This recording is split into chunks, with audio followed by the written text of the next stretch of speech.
Chers amis, bonjour à tous. Nous sommes le 13 mai 2024. Aujourd'hui, j'ai le plaisir de retrouver Philippe Pulis. Bonjour Philippe, comment vas-tu? Bonjour Marc. Écoutez, ça va très bien, ça va très bien. Alors Philippe, où es-tu en ce moment? Tu es en France, tu es à Paris, dans quelle ville? Je suis en France, moi je suis basé en Bretagne. Donc actuellement il est 16h10 chez moi et chez toi je crois il y a 7 heures de plus, non, c'est ça? 6 heures, voilà, alors 6 ou 7 heures, ça 6 heures dépend de plus, de d'accord. l'heure d'été, d'hiver. Donc en ce moment, on a 6 heures d'écart, donc il est 22h10. C'est un petit peu l'heure à laquelle je donne mes rendez-vous parce que mes enfants viennent juste de dormir. Donc c'est très pratique. Voilà, je travaille tard la nuit en semaine. Donc, merci de te rendre disponible. Voilà. Aujourd'hui, on va parler d'un sujet qui me tient à cœur, le wokisme. Mais en attendant, mais avant cela, j'aimerais bien, s'il te plaît, que tu te présentes en quelques mots et notamment nous dire si tu as un lien avec l'international, parce que c'est aussi le contenu de ma chaîne. On parle des expatriés, on parle de l'international, mais je sais que tu as des liens. Est-ce que tu peux nous faire un petit débrief? Bien sûr, rapidement. Alors Philippe Pulis, je suis du monde de la société civile, c'est-à-dire que je ne suis ni journaliste ni universitaire. Je me suis engagé contre le wokisme parce que ça fait à peu près, on va dire, 15 ans que je m'intéresse à la théorie du genre, à la théorie critique de la race, et j'avais anticipé le fait que ça allait donner lieu à un mouvement révolutionnaire et aussi revanchard. On aura l'occasion d'y revenir. Moi, je me suis engagé concrètement il y a à peu près maintenant 2-3 ans en créant une chaîne qui s'appelle Les Réveillés. Et puis depuis, je suis aussi devenu chroniqueur. Je participe à des conférences, à des débats sur le sujet parce que je suis parti du principe qu'on est face à un mouvement qui présente bien des dangers et que finalement ce mouvement étendait son influence. Et l'une des raisons du fait que ce mouvement, je dirais, se répande aussi facilement, c'est qu'il surfe sur la méconnaissance. C'est-à-dire qu'il y a peu de gens finalement qui savent concrètement ce qu'il y a derrière le wokisme. Donc d'où mon engagement. Moi, je suis diplômé d'une école de commerce, j'ai un master en management, donc rien, je dirais, me prédisposait à aller faire ce genre de choses, mais c'était vraiment un engagement citoyen pour informer le grand public et l'alerter sur les dangers de ce mouvement. Alors le lien avec l'international, il est simple. Moi, j'ai toujours aimé voyager, bien évidemment. Et puis, depuis peu, j'ai un fils qui vit au Vietnam, qui vit au Ho Chi Minh. On connaissait avec mon épouse le Vietnam bien avant que mon fils s'installe là-bas et on adore ce pays, voilà, pour plein de bonnes raisons. Mais globalement, on a une ouverture vers l'international. Les voyages ont toujours fait partie de notre existence et de notre vie en couple. Et bien avant que je sois en couple, je voyageais énormément. Bon, voilà, donc on va dire qu'en synthèse, j'ai une ouverture vers l'international qui est, je le crois, assez importante. D'accord, merci. Donc, est-ce que tu vas régulièrement au Vietnam une fois par an, plus que ça? Alors, j'y suis allé déjà 4 fois, et puis depuis que notre fils est installé à Ho Chi Minh, on y va régulièrement chaque année. Voilà. Une fois par an pour le moment. Bon, on le salue. À Ho Chi Minh, je pense qu'il n'a pas trop de problèmes de wokisme. Alors non, non, non. Alors moi, je trouve que c'est un pays qui est vraiment passionnant, atypique, et il y a plein de choses à dire sur ce pays. Et ce qui est frappant, c'est que bien évidemment, c'est un pays communiste. Je crois que il est très, très difficile hein, pour la population de s'opposer au régime. Je crois que voilà, il y a des choses qui sont complètement interdites, c'est de s'opposer au gouvernement. Mais au-delà de ça, on a l'impression qu'il y a un champ des possibles qui est assez énorme. Il est facile d'entreprendre, il est facile de faire. On constate que les gens ont l'air, je dirais, assez heureux. Enfin, je veux dire, les gens sont souriants. Ça, c'est quelque chose qui frappe. Hein. Il y a vraiment cette chaleur humaine qu'on en ressent. Ce qui est certain également, c'est qu'il n'y a quasiment pas de délinquance. On n'a pas vu de SDF, il n'y a pas de mendicité. Il fait bon vivre sur place. Donc, c'est un pays vraiment étonnant où il y a une véritable chaleur de vie, enfin, voilà, une douceur de vivre, on va dire, qui est extrêmement agréable. Et pour l'instant, effectivement, j'ai pas vu l'ombre je dirais, du mouvement woke là-bas. Et mon fils qui y vit confirme également qu'il n'y a pas de velléité, en tout cas, de ce mouvement. Alors peut-être qu'il y en a, mais en tout cas, pour l'instant, ce n'est pas visible. D'accord. Alors, tu compares le Vietnam un petit peu avec la France, j'ai l'impression, en parlant de sécurité, de sourire des gens. Ça veut dire quoi? Tu as l'impression qu'en France, c'est l'inverse ou c'est moins le cas? Comment tu analyses la situation? Oui, je pense qu'en France, aujourd'hui, les gens sont particulièrement inquiets et ça se ressent au quotidien. Il y a une espèce de tristesse, je crois. Il y a un entrain qui n'est plus là. Je crois que les gens sont à la fois tristes, inquiets pour le lendemain, au-delà de la violence, bien évidemment, que l'on constate, hein, malheureusement, au travers des faits divers. Mais oui, il y a quelque chose qui s'est brisé en France. Alors, le Covid notamment après le Covid, on l'a constaté, et il y a un engouement qui est moindre, effectivement, pour la fête, pour l'autre, pour essayer de vivre de manière un peu plus gaie, etc. Donc oui, je crois qu'en France, il y a un mal-être que l'on sent de manière assez forte, je pense. D'accord. Et donc, est-ce qu'il y a un lien avec le wokisme? Est-ce que tu sens que comment on peut expliquer cette situation en France, cet état d'esprit? Pour eux, c'est le cas en France et pas ailleurs. Ou est-ce que c'est que la France, mais aussi l'Union européenne, le reste de l'Europe, le monde occidental? Alors, c'est quoi comment tu analyses la situation globalement? Comment on explique ça? Je crois qu'il y a beaucoup de raisons. Après, moi, je suis spécialiste du wokisme, donc je vais parler au travers de mon expérience sur le wokisme. Je crois que le wokisme, en tout cas, touche les sociétés occidentales, ça c'est clair. Aujourd'hui, force est de constater que c'est un mouvement qui s'est développé en Occident et qui ne vise que l'Occident même. Et je crois que tu vas pouvoir en témoigner. Il y a des velléités, effectivement, de percer du wokisme dans d'autres pays et en Asie notamment. L'Asie n'échappe pas, en tout cas, à ces velléités.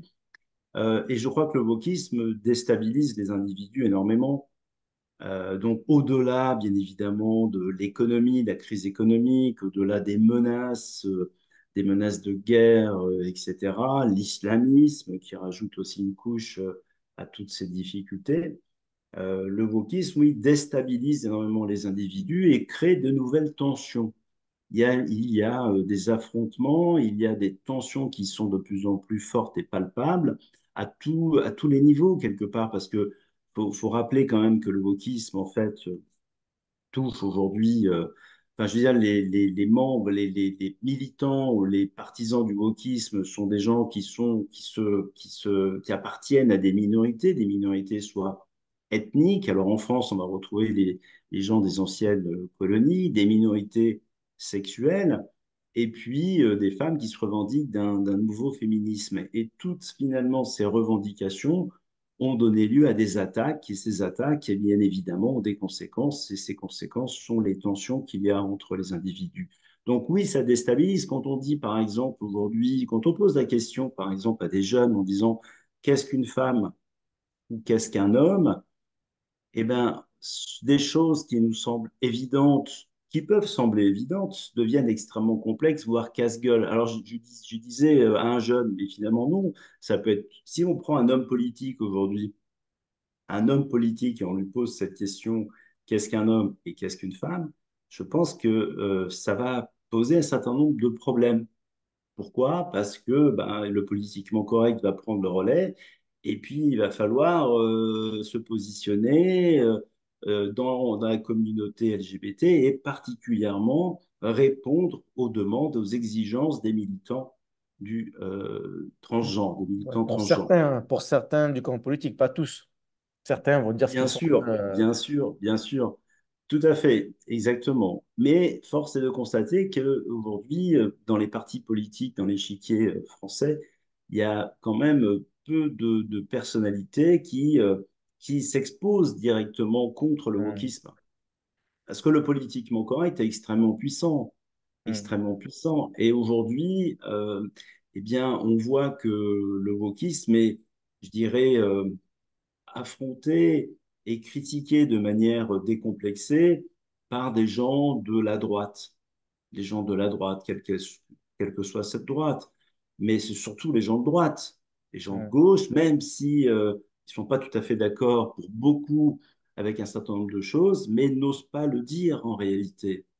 Pourquoi? Parce que bah, quelque part, ça fait partie des idées progressistes et les idées ouais, progressistes de nature sont positionnées dans l'aile gauche de l'hémicycle, ouais, tout simplement.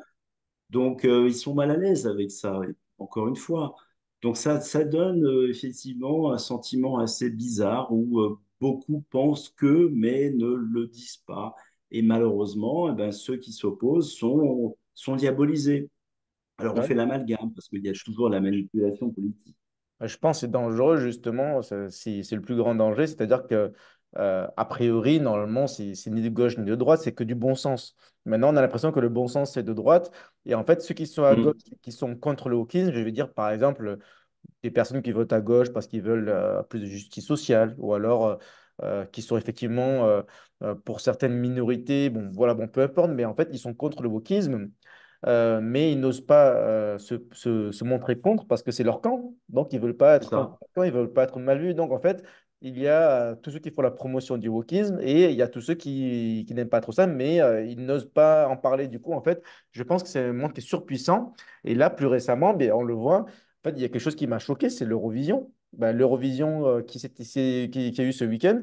Enfin, j'imagine même pas ce qu'ont vu les Français en France, parce que moi, j'ai vu que des extraits. Mais vu depuis l'étranger, bon voilà, tu nous diras comment on a vu ça en France, mais moi, vu depuis l'étranger, j'ai vu que des extraits. Bon, effectivement, vu les gens que je suis et qui me suivent, vu de l'actualité que je vois, peut-être que j'ai vu que certains extraits qui sont exagérés, je ne sais pas.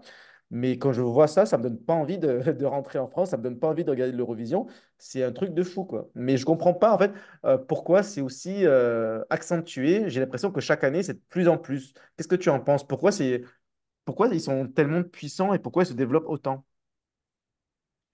Bah, c'est une bonne remarque et à la fois une bonne question. Effectivement, l'Eurovision est devenue, au même titre que la plupart des événements médiatisés, en Europe, en Occident, je dirais que ces événements sont devenus un peu la vitrine du progressisme.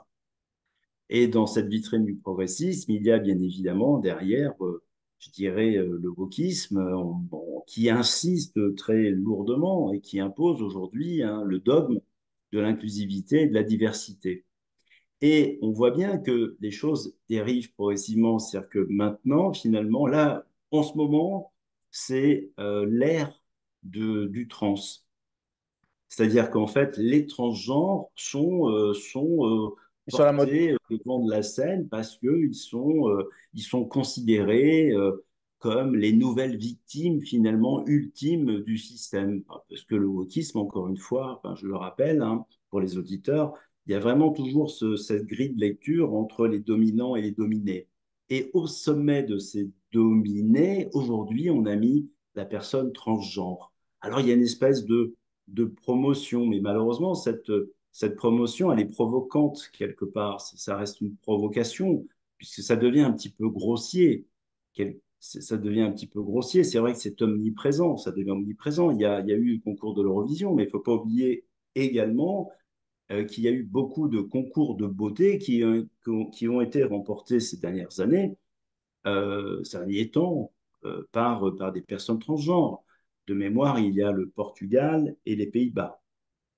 Ouais. Voilà. Et puis, il y a eu toute une polémique en France aussi sur la Miss France qui, alors, c'est pas du tout, bien évidemment, une femme transgenre, il n'y a pas de problème par rapport à ça, mais c'est simplement qu'elle avait un canon de beauté qui peut-être représentait la non-binarité, c'est-à-dire Mhm. pas franchement femme, pas franchement homme. Et d'ailleurs, la personne qui a gagné l'Eurovision se déclare non-binaire.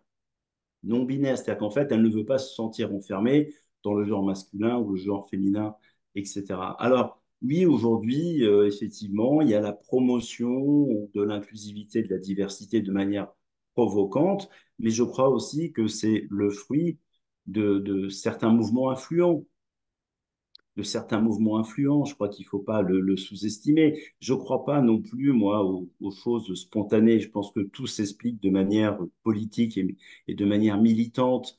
Et je crois qu'il y a des associations aujourd'hui qui sont très influentes et qui ont cette influence dans toutes les strates de la société, et notamment dans les milieux culturels, artistiques, etc. Donc, on est en train d'avoir la conséquence de cette influence, tout simplement culturelle, au niveau de ces événements. Et, est-ce qu'aujourd'hui, on pourrait caricaturer en disant que pour réussir, il faut être woke? Donc, est-ce que je pourrais pousser le raisonnement? Est-ce que certains ne sont pas vraiment woke, mais ils se sentent obligés d'être un petit peu woke pour réussir? Bah, Vu qu'ils complètement. deviennent trans, ou ils se font passer pour des trans, c'est possible ou pas? Alors, se faire passer pour trans, je ne sais pas, mais ce qui est certain, Dire et LGBT, ouais, enfin, avec cuir. je crois qu'il ne faut pas sous-estimer la tendance du moment. Et la tendance du moment, c'est le phénomène de mode. Et pour beaucoup, le wokisme, c'est le train qu'il faut prendre. Voilà. Donc, oui, il y a un phénomène de mode. Alors, il y a les vrais idéologues du wokisme, hein, qui croient vraiment dans leur, je dirais, dans leur théorie, certes. Pourquoi pas, à la limite, je respecte plus cela que ceux qui suivent, je dirais, bêtement ou parce que ils pensent que c'est un mouvement de mode. Mais il y a aussi ceux qui estiment effectivement qu'il ne faut pas rater le train en marche. Aujourd'hui, c'est tendance. Alors, c'est à la fois tendance, certes, et puis c'est aussi dissuasif de s'opposer au wokisme. Parce qu'il y a ça aussi qu'il faut bien comprendre, c'est les techniques de diabolisation. Bon, ça rejoint un petit peu ce que tu disais tout à l'heure, ce qu'on se disait en introduction par rapport aux hommes politiques. C'est qu'aujourd'hui, s'afficher contre le wokisme, c'est prendre le risque d'être diabolisé. Et donc, aujourd'hui, tout est fascisé en France, dès lors qu'on a des idées qui vont à l'encontre de la doxa, c'est-à-dire la pensée dominante, ben, on est classé, alors d'après, bien évidemment, Facho. la presse bien pensante, ben, on est catégorisé dans le clan de l'extrême droite, du fascisme, etc. C'est-à-dire qu'en finalement, derrière les mots, il n'y a plus de sens en réalité, mais c'est uniquement pour diaboliser les individus. Donc finalement, si on reprend l'Eurovision et tous ces événements médiatisés, c'est à la fois un phénomène de mode, et puis les gens qui sont embarqués là-dedans n'ont pas trop envie de s'opposer à cette tendance pour ne pas être diabolisés et pour le coup de passer dans le clan de ce qu'on définit du mal. Voilà, clan du mal. Le clan du bien, il est forcément progressiste.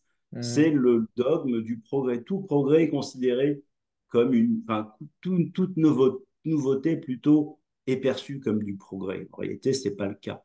Voilà, donc ça explique aujourd'hui qu'il y a une tendance lourde, à la fois liée à un phénomène de mode. Bien évidemment, il ne faut pas sous-estimer également les mouvements militants qui sont très influents, et puis ce politiquement correct où les gens ont peur tout simplement d'être diabolisés. C'est une réalité.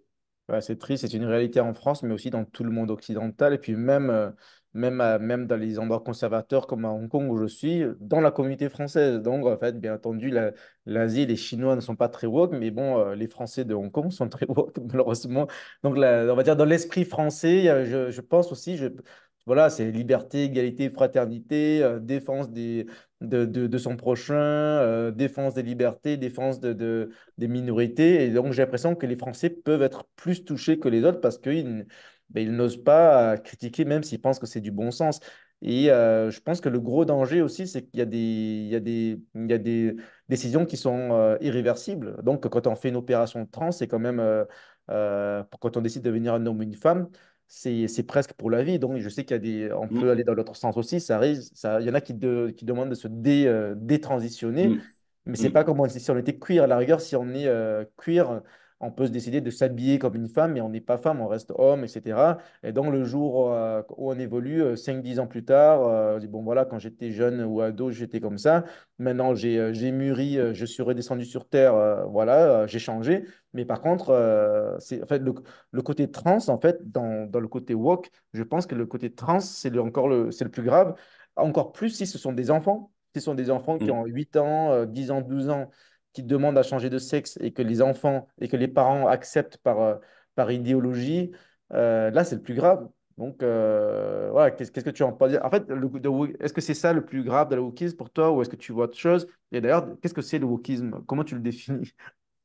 Bah, le wokisme est déjà une inversion de valeur, je trouve. C'est-à-dire qu'en fait, Aujourd'hui, d'après le wokisme, on a tendance à considérer beaucoup plus, entre guillemets, un bourreau qu'une victime. Je prends l'exemple d'un délinquant.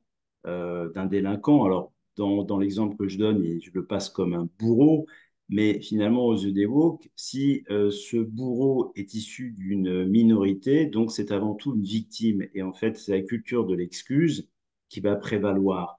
Donc ça, c'est une inversion de valeur extrêmement dangereuse. Hein, puisque quelque part, eh ben, aujourd'hui, bah oui, on a tendance à apporter plus d'attention finalement au bourreau qu'à la victime. Ça, c'est un premier point. Après, il faut bien comprendre que le wokisme aujourd'hui communique sur des causes qui sont légitimes. Parce qu'en réalité, au départ, oui, il y a la lutte contre le racisme, il y a la lutte contre les discriminations et les injustices. Donc, personne ne peut s'opposer à ça. Tout le monde est d'accord. Mais sauf que ce n'est pas ça le wokisme derrière. Il y a une véritable idéologie. Et dans cette idéologie, il faut bien comprendre que c'est une charge sans précédent contre l'homme blanc hétérosexuel. Et cela sans nuance, avec toujours cette grille de lecture entre les dominants et les dominés. Le monde occidental, selon les woke, a été établi, a été construit pour ne favoriser que certains au détriment des autres. Certains, bah justement, sont représentés par l'homme blanc hétérosexuel et les autres, les dominés, sont les minorités ethniques, sexuelles et puis les femmes. Donc, c'est un schéma qui est binaire, qui est manichéen, où il y a beaucoup de tensions et de haine. Alors, oui, effectivement, il y a une inversion de valeur, mais il n'y a pas que cela. Avec les woke, par exemple, on a fait ressurgir le concept de race. On a fait ressurgir le concept de race. Le concept de race, c'est la base du racisme. Donc, il a fait renaître en réalité le Le racisme. racisme. Eh oui, il faut bien être conscient de ça, puisque d'après les woke, il y a les racisés et puis les blancs. Donc, pour opposer les uns par rapport aux autres, ben, on s'est dit oui, les racisés, c'est tous ceux qui sont victimes du racisme. Donc, on n'a pas dit il y a le racisme, il y a ceux qui sont victimes du racisme, et ceux qui sont victimes de racisme sont les minorités ethniques. Et puis il y a les autres. Les autres, ce sont les racistes, les autres, ce sont les blancs. Donc déjà, il y a une opposition qui est quand même forte. Et puis il y a toujours cette notion d'héritage culturel, c'est-à-dire que le blanc, par nature, par culture, est raciste. Et les autres, les minorités ethniques, par nature, sont des dominés. Donc ça enferme aussi les gens dans des catégories qui sont stupides. C'est la fin du libre arbitre, c'est-à-dire que toi, Marc, moi, Philippe, quoi que je fasse, finalement, je suis un raciste. Et puis les autres qui sont des racisés, quoi qu'ils fassent, bah, sont des dominés. Donc il y en a beaucoup qui n'ont pas envie de se sentir enfermés dans une catégorie aussi basique, aussi manichéenne. Moi, un petit peu Tu moins quand vois. même, parce que je suis aussi une minorité. Voilà, donc toi, tu es encore Il faut bien le viser, mais excusé. bon. Mais tu fais partie t'es hors scope. T'es hors scope parce que tu es d'origine asiatique, en fait. Donc, voilà. Il faut juste C'est vrai comprendre ça. que Et puis, le wokisme, ça vient surtout du mouvement Black Lives Matter, donc ça vient des Blacks aux États-Unis, il me semble, ou je confonds. Ça vient de là à l'origine. non, c'est important à dire. J'essaye d'aller vite, hein. Le Black Lives Matter, donc le mouvement Black Lives Matter en 2013, a donné entre guillemets naissance au wokisme parce que finalement, ça lui a donné la possibilité de prendre naissance en tant que tel et puis d'avoir une visibilité internationale. Donc en fait, ce qu'il faut comprendre, c'est qu'il y a eu plein de luttes qui sont bien antérieures au mouvement Black Lives Matter et qui Ouais. sont venues à un moment donné s'agréger à ce mouvement en 2013. Ça a pris naissance en tant que mouvement woke. Et puis après, effectivement, il y a eu l'essor que l'on connaît. Mais ça ne date pas de Black Lives Matter, puisque ça date, je dirais, depuis très longtemps. Par exemple, je prends la lutte des Afro-Américains pour l'accès aux droits civiques des années 60. Si on prend par exemple les luttes féministes, elles ont commencé au 19e siècle, en Occident bien évidemment. Si je prends la lutte des homosexuels, c'était particulièrement, sont montées en puissance ces luttes dans les années 60 aux États-Unis. En France, en fait, aujourd'hui, on paye aussi quelque part la vague post-mai 68, avec ses revendications, avec ses attaques contre le modèle du patriarcat, avec ses attaques aussi contre des valeurs traditionnelles comme la famille, Ouais. l'autorité, etc. Donc ça date bien avant Black 2013. Lives, ça a Mais juste, ça a mis en forme tout cela, ça a créé une organisation, ça a créé une oui, tendance. c'est Il y a un ça. terme, le terme woke et wokisme en soi, quoi. D'accord. C'est ça, c'est ça. Ça a donné naissance au mouvement woke en tant que tel qu'on le connaît aujourd'hui, mais les luttes, elles sont bien antérieures. Voilà, ça a vraiment propulsé ce mouvement woke. Donc, oui, le wokisme est un formidable outil pour déstabiliser les individus, déstabiliser, déstabiliser aussi les États-nations, pardon. Et puis, je pense aussi à la guerre des sexes. Ça a donné naissance aussi à une guerre des sexes insensée entre bah, les hommes et les femmes. C'est vrai que moi, je suis toujours halluciné de voir cette haine qu'il peut y avoir chez des jeunes filles vis-à-vis des garçons. Parce que on leur a mis en tête que le garçon, c'est forcément un prédateur, Mhm. il est forcément violent, etc.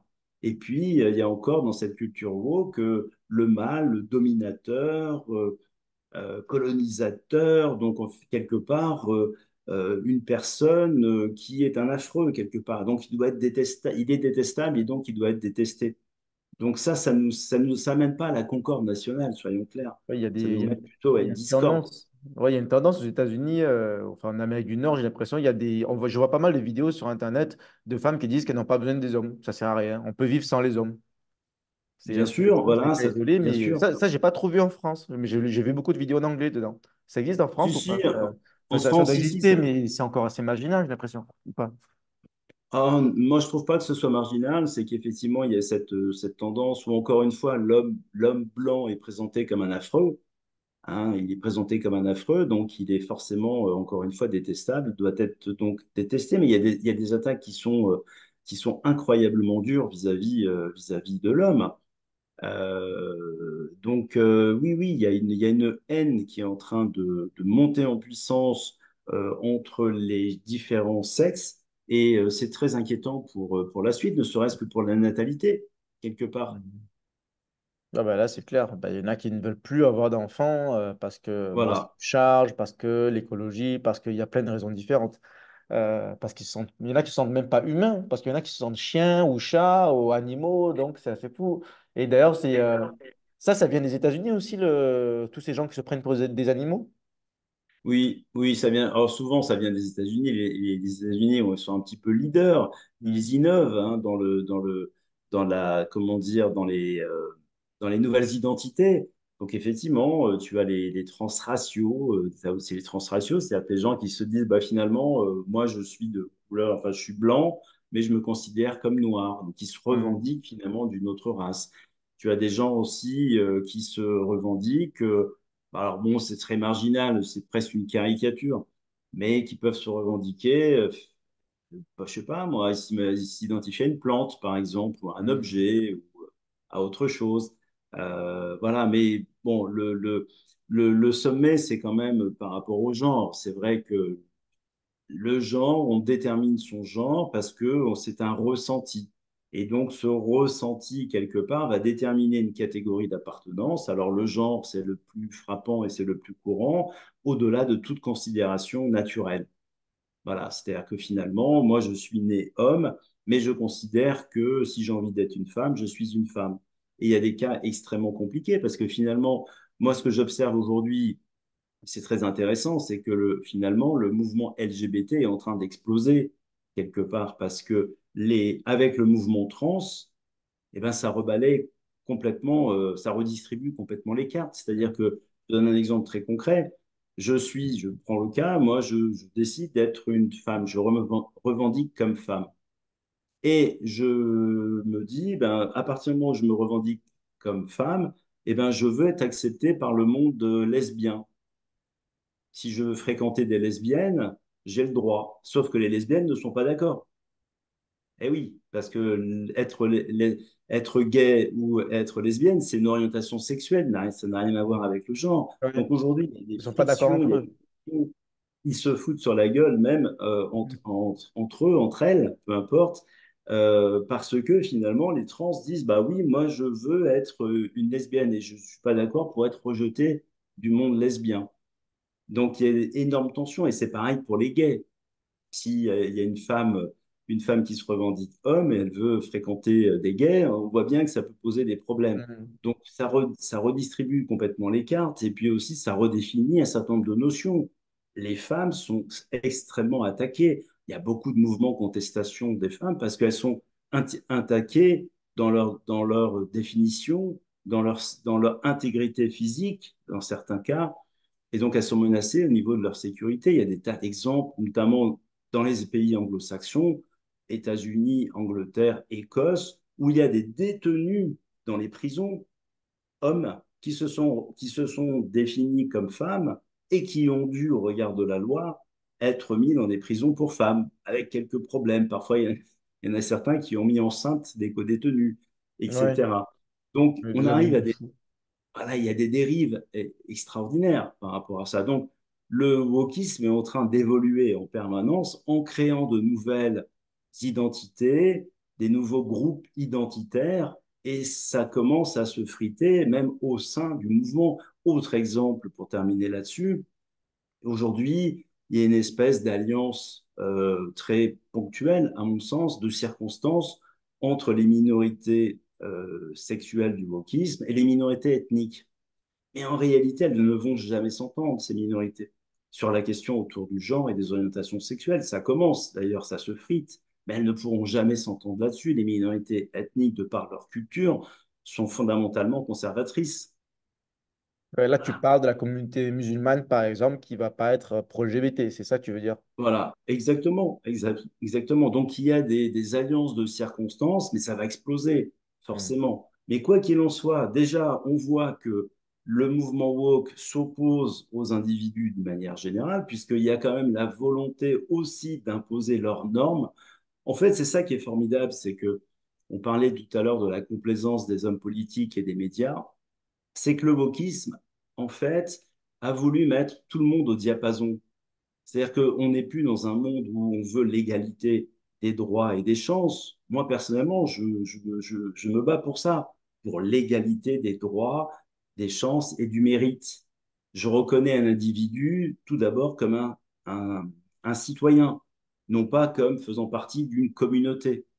Alors que le wokisme, finalement, veut imposer et mettre tout le monde, toute la majorité à son niveau. Il faut que Hmm. tout le monde soit à son diapason, en quelque sorte.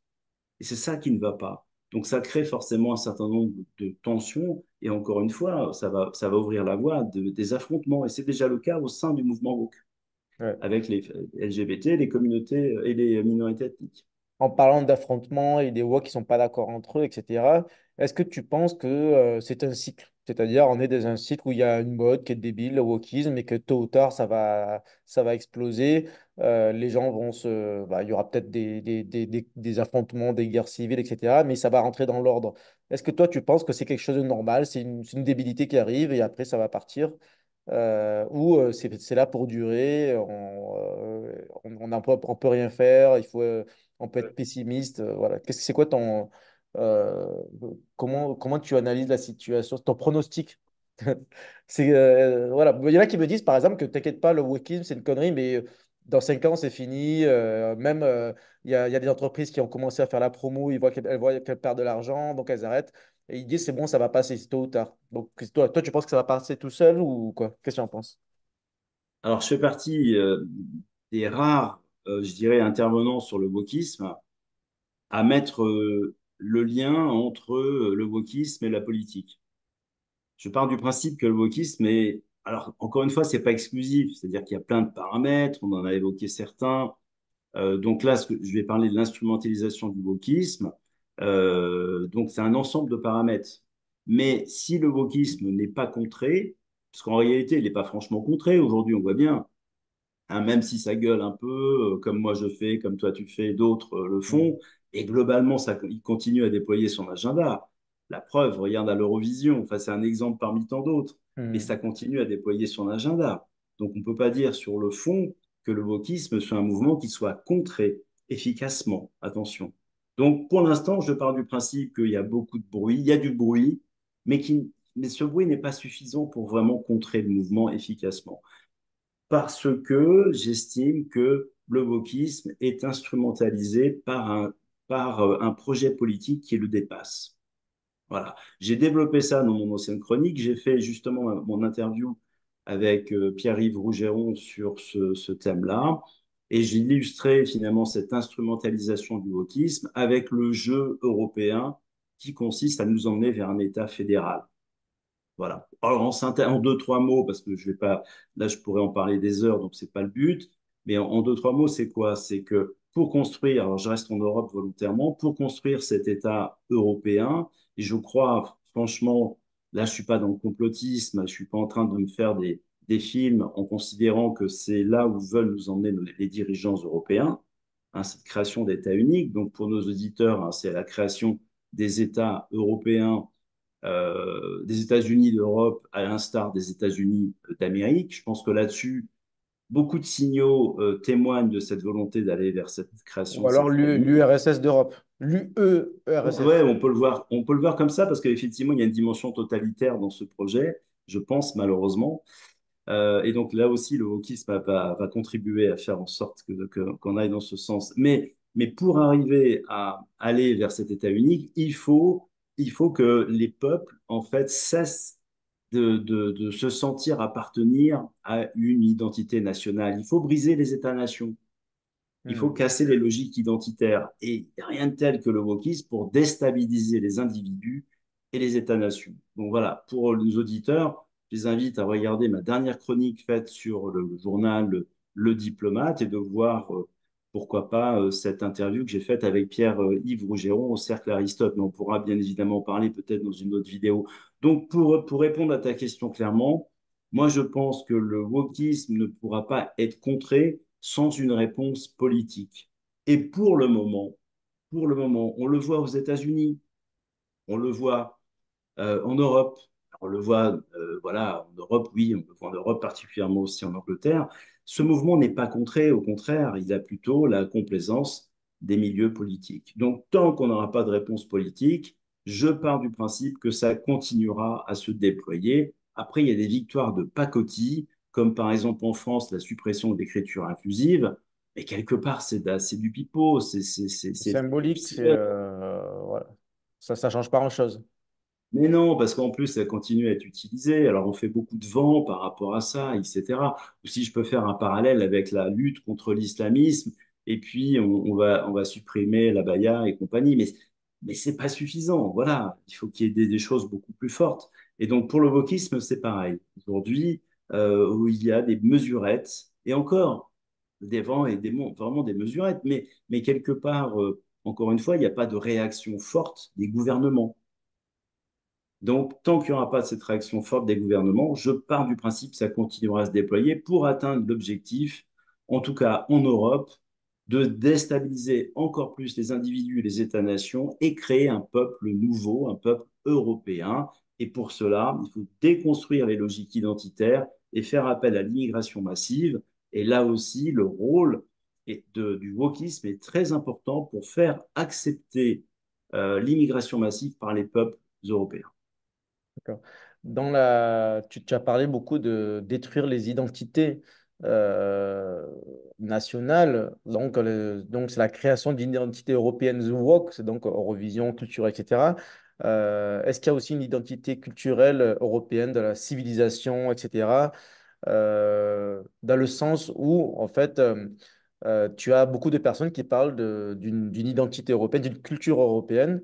Est-ce que ça rentre dans cette analyse, le wokisme, ou pas? Contrairement à d'autres, par exemple, tu vas parler, il y en a qui seront, qui vont comparer cela avec tout ce qui est russe, tout ce qui est chinois, et donc ils vont dire que c'est anti-wok parce qu'on n'a pas la même culture. Donc, euh, donc, est-ce qu'on est en train de créer une Union européenne qui est les États-Unis d'Europe, qui ont des valeurs woke et une identité européenne, civilisationnelle européenne? C'est ça que tu expliques, que tu entends identité européenne, c'est ça? Alors, oui, c'est-à-dire que finalement, pour créer, ce qui est clair, c'est que pour créer ces États-Unis d'Europe, il faut créer un peuple nouveau. Il faut que ce peuple nouveau se sente appartenir à cette Europe. Alors, je prends l'exemple d'une résolution qui a été adoptée par le Parlement européen en janvier de cette année. Ça s'appelle la résolution sur la conscience historique européenne. Cette résolution, donc c'est assez concret, a été voté pour finalement, en synthèse, déconstruire les histoires nationales au profit d'une histoire européenne pour que les jeunes Européens aient le sentiment d'appartenance à l'Europe. Donc, il faut à la fois construire une nouvelle histoire, mais quelque part se défaire également des histoires nationales. Donc, pour aller vers ce nouveau peuple, eh bien oui, il y a une nouvelle culture à créer. On sait bien que la culture prend du temps. Hein, c'est l'affaire à minima de décennies. Ça se met sur le long terme. Donc, il faut aussi que les peuples s'affranchissent de leur culture euh, nationale. Voilà, donc il y a toutes les velléités, et c'est pour ça j'en reviens sur cette déconstruction du sentiment d'appartenance à l'identité nationale. Les woke sont les champions du monde de la déconstruction, il ne faut pas l'oublier, d'où leur rôle aussi comme un allié dans ce projet. Pourquoi? Parce que les woke passent leur temps à vouloir justement supprimer les cultures, parce que ces cultures, pour la faire courte, sont le reflet de la domination de l'homme blanc. Alors à la fois cette domination de l'homme blanc qui apparaît partout dans la culture des sociétés occidentales est premièrement un affront qui est fait aux minorités ethniques, les autres minorités, peu importe, mais aussi elle perpétue les discriminations. Ça, c'est dans la façon de voir le monde occidental selon les woke. Donc, il faut effacer tout ce patrimoine, en quelque sorte, de manière générale, hein, culture, histoire, tradition, valeurs, etc. Parce que tout ça a été fait par l'homme blanc hétérosexuel, donc ça reste une offense, et en plus ça a été fait, et donc ça perdure le système. Donc le wokisme, pour revenir à ce qu'on se disait, est un formidable allié pour déconstruire tout cela. Donc, soyons clairs, faire table rase du passé, et donc, il est du coup pertinent, le terrain est propice pour construire quelque chose. Hmm. Est-ce que je suis clair dans cette Ouais, démonstration? d'accord. Ça me fait penser aussi, pour aller un petit peu plus loin, j'ai l'impression que le wokisme, ça a produit l'effet inverse que ça voulait. C'est-à-dire qu'il y a une mobilisation anti-wok qui se crée. Et donc, il y a beaucoup de personnes qui se revendiquent davantage d'hommes blancs, hétérosexuels, etc. Et donc, ça crée de plus en plus une identité raciale européenne. Et donc, est-ce que Exact. finalement, c'est pas contre-productif de la gauche parce ils sont en train de créer des nouveaux, peut-être pas des néo-nazis, mais des identitaires européens. Tu vois, donc en fait, et là, j'ai l'impression, là, peut-être tu ne seras pas d'accord avec moi, mais en fait, par exemple, dans le camp, on va dire, de la droite, il y a certaines subtilités, certaines différences, par exemple entre ceux qui sont plutôt pro-russes ou pro-ukrainiens, et en fait, il y en a qui vont se considérer identitaires blancs européens, qui vont, par exemple, défendre l'Ukraine parce qu'ils sont blancs, alors que la Russie, c'est un peuple, on va dire, avec plusieurs ethnies, multiethniques, etc. Et en fait, ils sont contre le wokisme mais en fait, on n'a pas, j'ai l'impression qu'on est dans deux camps différents. Je ne sais pas si je suis très clair dans ce sujet. Si, Tu si, vois, j'ai si, l'impression qu'en fait, il y a si. en fait, ils sont en train de diviser le camp national. C'est-à-dire, il y a chez les patriotes, il y en a qui se tapent dessus parce qu'ils sont tous d'accord que le wokisme, c'est pas bien. Mais en fait, ça crée des tensions parce qu'ils ne sont pas d'accord sur d'autres sujets qui n'ont rien à voir avec le wokisme, voilà, sur la Russie, l'Ukraine, mais aussi le Hamas, Israël, etc. Donc, en fait, ça va dans tous les sens. Et même à l'Eurovision, il y en a qui ont voté pour ou contre tel candidat parce qu'il est plutôt, il représente Israël ou pas, et l'autre l'inverse. En fait, on est dans un monde de fous, en fait. Et on s'y perd. Ah, en fait, c'est ce que je dis. C'est-à-dire que tu illustres, d'après tes propos illustrent ce que j'ai dit tout à l'heure, c'est-à-dire que le wokisme divise et fragmente une société qui était déjà extrêmement, je dirais, où il y avait beaucoup de tensions déjà. Donc, en fait, on a une multitude on va dire, de groupes identitaires qui se sont créés à cause du wokisme. Donc, on a explosé finalement la société en différentes, encore une fois, identités. Mais oui, le wokisme est contre-productif. Mais ça, c'est parce qu'il est radical. Et sa radicalité a fait en sorte que ben, ça a été contre-productif. Parce que si on en était resté sur les luttes contre le racisme et les discriminations d'antan, celle que l'on connaît, celle de SOS Racisme, celle de la lutte pour des Noirs aux États-Unis pour l'accès aux droits civiques, il n'y aurait pas eu de problème. Sauf que tous ces mouvements initiaux se battaient pour l'égalité des droits des chances du mérite. On en était tous, chacun devait être tous au même niveau. Il y avait le principe d'universalisme républicain derrière. Là, c'est pas le cas. Donc, effectivement, par sa radicalité, eh ben, c'est contre-productif. Typiquement, le néo-féminisme aujourd'hui nuit à la cause féministe nuit à la cause Ouais, tout féministe à parce fait. Ouais. que ça a ouvert la voie à une guerre des sexes. Et c'est pas l'objectif du néo-féminisme. Là encore, pardon, du féminisme. Le féminisme, encore une fois, se battait pour l'égalité des droits, qu'il n'y ait pas de disparité, bien évidemment, qu'il y avait vraiment ce principe d'égalité dans la société. Donc le néo-féminisme, lui, il tape sur l'homme blanc hétérosexuel. Donc forcément, les gens se braquent. Si on t'attaque, tu vas réagir. Si on t'insulte, tu réagis. Eh bien oui, forcément, à partir du moment où on a quelque chose, on a un mouvement en face de nous qui nous attaque, bah, les gens forcément réagissent. Moi le premier. Moi le premier. Et le racisme, c'est pareil. C'est un mouvement qui se dit lutter contre le racisme et au nom d'un nouvel antiracisme a fait ressurgir le concept de Ouais, tout à race. fait. Mhm. Et en plus oppose du coup les minorités ethniques aux blancs puisqu'ils attaquent les Blancs en disant vous êtes des racistes de manière héréditaire, etc. Donc, on a effectivement des tensions de plus en plus fortes entre les individus, des oppositions entre les individus et la naissance de nouvelles catégories identitaires. D'accord. Euh, Forcément, c'est la conséquence. Ouais. Que penses-tu des origines du wokisme? Pourquoi, en fait, pourquoi ça existe et d'où ça vient? Est-ce qu'on peut dire que ça vient des États-Unis et pourquoi ça vient de là-bas? Il y a quelque chose qui est dans la culture américaine qui fait ça. Il y a quelque chose que voilà. Comment tu expliques la naissance de cette idéologie et comment on peut c'est-à-dire comment on peut contrer ça? Il y en a qui vont être méfiants envers la culture américaine. Il y en a qui vont être admirateur. Toi, c'est quoi ta position? Ils sont comment les Américains? On pouvait même aller dans des débats sur l'OTAN et tout ça. Il y en a qui veulent sortir de l'OTAN. En fait, il y a tout, j'ai l'impression qu'il y a un peu tout qui est lié. Mais en fait, voilà. Est-ce que c'est un concept américain, le wokisme? Ou est-ce que ça aurait pu naître en France? Est-ce qu'il y a quelque chose de purement nord-américain ou est-ce que ça peut être européen? C'est quoi d'où vient l'essence du wokisme? Alors, j'en ai parlé un petit peu tout à l'heure.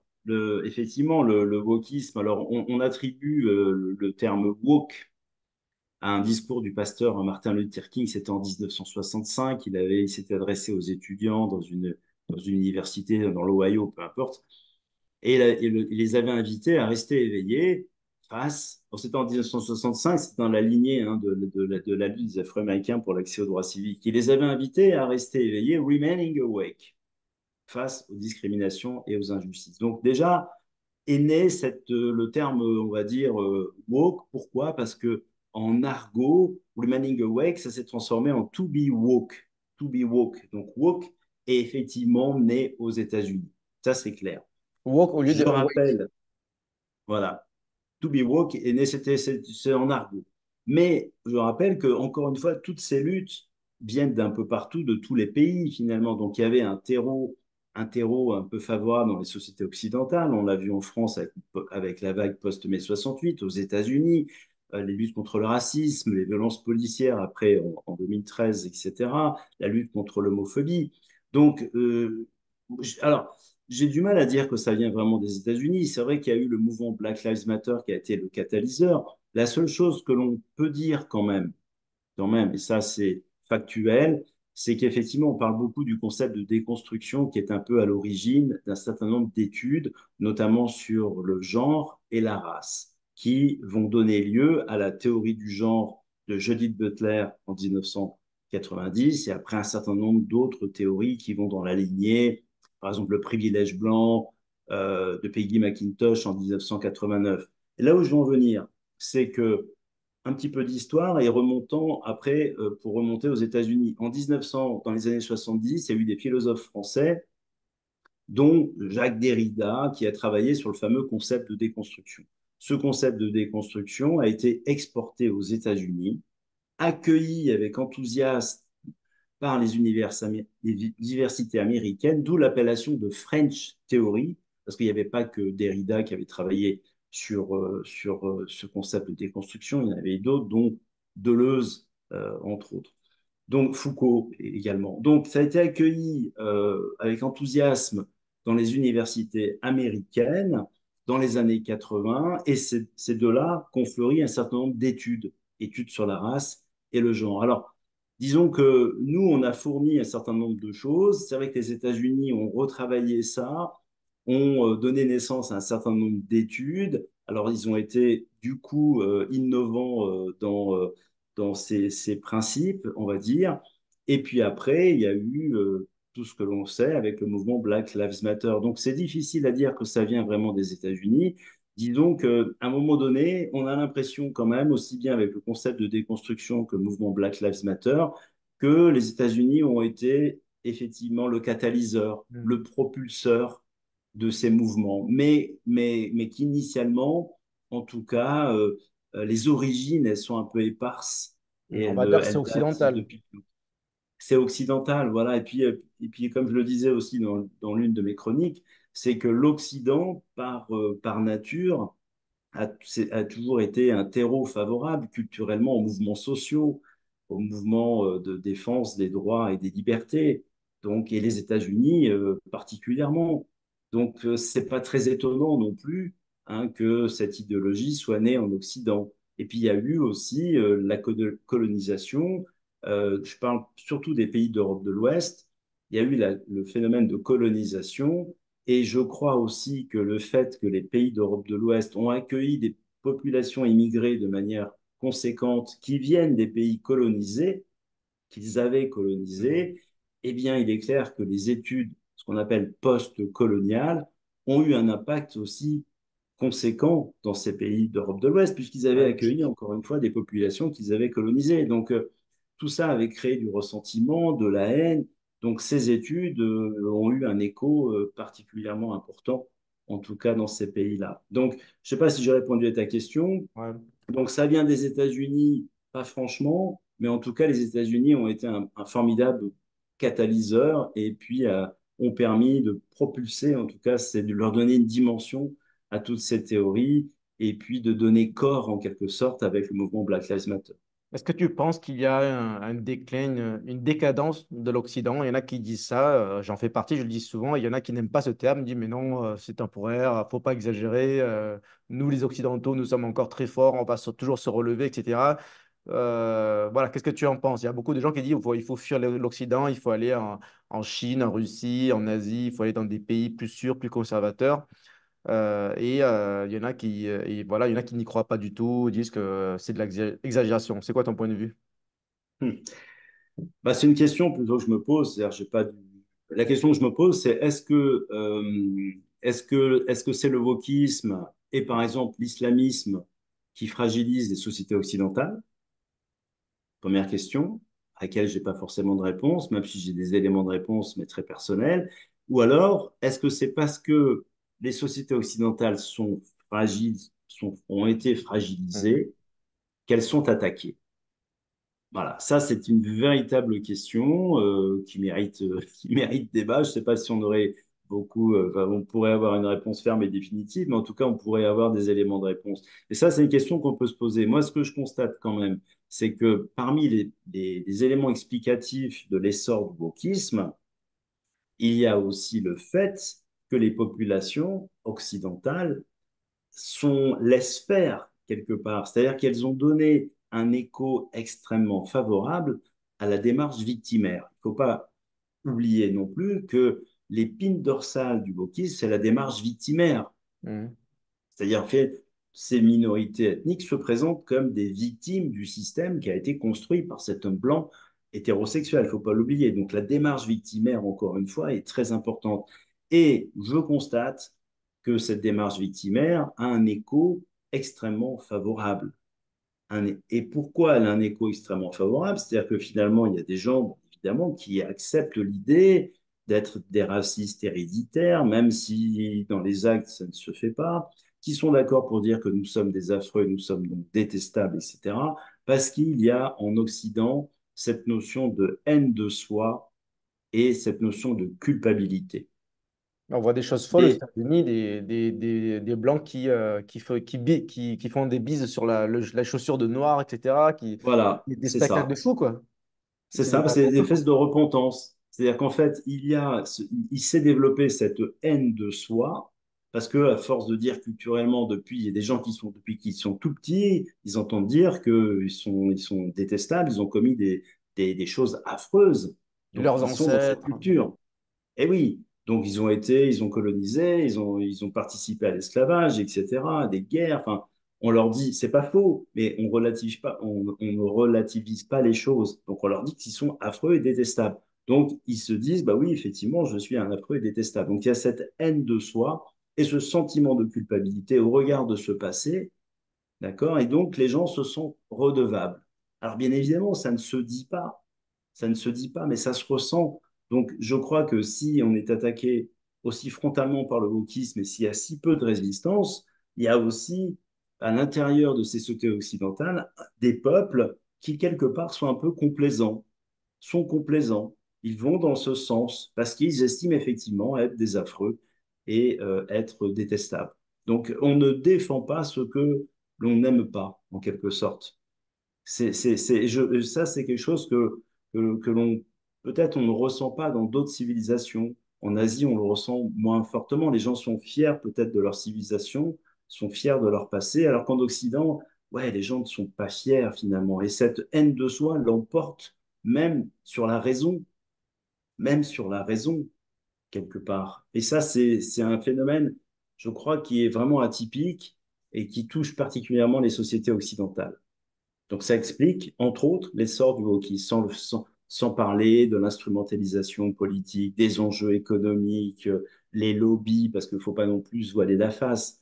Il y a beaucoup de mouvements militants, bien évidemment, mouvements militants qui sont très influents, il ne faut pas l'oublier. Mais il y a aussi cette résistance du peuple qui n'est pas là. Encore une fois, les gens sont complaisants, ils vont dans le sens du vent, Mm. ils acceptent et donc ils font comme s'ils avaient une dette à payer envers certains groupes de population. J'ai pas mal de personnes qui me contactent, qui me disent qu'ils en ont marre bon, d'une part de la sécurité, de la saleté, etc. en France, mais aussi du wokisme. Et donc, ils me demandent où s'expatrier. Donc, je leur dis, bon, si vous voulez aller au Canada, aux États-Unis, pourquoi pas, mais attention, là-bas aussi, c'est très woke. Donc, si vous voulez des endroits moins woke, allez en Asie, en Chine, éventuellement en Russie, dans des endroits comme ça. Qu'est-ce que tu en penses? Est-ce que j'exagère? Est-ce que c'est pas tellement mauvais aux États-Unis, en Australie, etc. Amérique du Sud, je sais pas comment c'est là-bas. Afrique du Sud, voilà. Qu'est-ce que tu penses sur le discours? Est-ce que tu penses que j'exagère en disant, en incitant les gens à aller en Asie, par exemple? Ils me demandent où aller, je leur dis venez en Asie, c'est moins woke. Toi, tu dirais quoi? Alors, ce qui est certain, c'est que si on est anti-woke, et si le wokisme nous énerve, il faut certainement pas aller aux États-Unis, en Angleterre, en Australie, en Nouvelle-Zélande. Il faut éviter les sociétés occidentales. Il faut savoir que au Canada également, au Canada, aux États-Unis, c'est terrible. C'est bien pire qu'en France. C'est bien pire qu'en France. C'est devenu institutionnel quelque part. Donc, ça touche toutes les sociétés Alors, ça occidentales. dépend Soyons où aux États-Unis. Si tu vas au Texas, c'est peut-être différent. oui, alors effectivement, il y a des États qui sont bien plus réfractaires que d'autres. Ça, c'est clair. Si on prend New York et on prend San Francisco, il y a plus de chances que ce soit woke que effectivement qu'au Texas, etc. Mais globalement, à l'échelle du gouvernement fédéral, c'est extrêmement woke, soyons clairs. D'ailleurs, ça divise extrêmement le pays. Il y a un film qui est sorti, qui s'appelle Civil War, guerre civile aux États-Unis. Je ne sais pas si tu l'as vu ou les auditeurs l'ont vu, mais c'est un film sur la guerre civile aux États-Unis. Et ben finalement, quand on extrapole un petit peu, on peut imaginer que ce ne soit pas si débile que ça, parce que ça va vraiment amener des tensions et diviser les gens, mais diviser peut-être même des pays. Des pays, on voit qu'il y a des États aujourd'hui aux États-Unis qui sont franchement woke et d'autres anti-woke. Enfin bref, ce qui est clair, c'est qu'il faut bien évidemment ne pas aller dans ces sociétés occidentales. Malheureusement, si en tout cas, voilà, si on est réfractaire, on est allergique au wokisme, c'est pas là où on va trouver un petit peu un havre de paix. Il est clair que les sociétés asiatiques, à ma connaissance, sont quand même protégées du wokisme.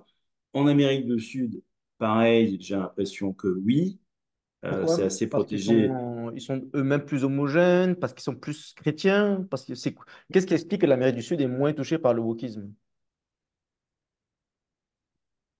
En Amérique du Sud, je pense, je crois beaucoup à l'influence finalement du poids des universités finalement dans la propagation du wokisme. J'ai une connaissance au Japon qui m'a parlé effectivement de velléité au niveau du wokisme, mais ça venait de professeurs américains qui étaient engagés dans une université.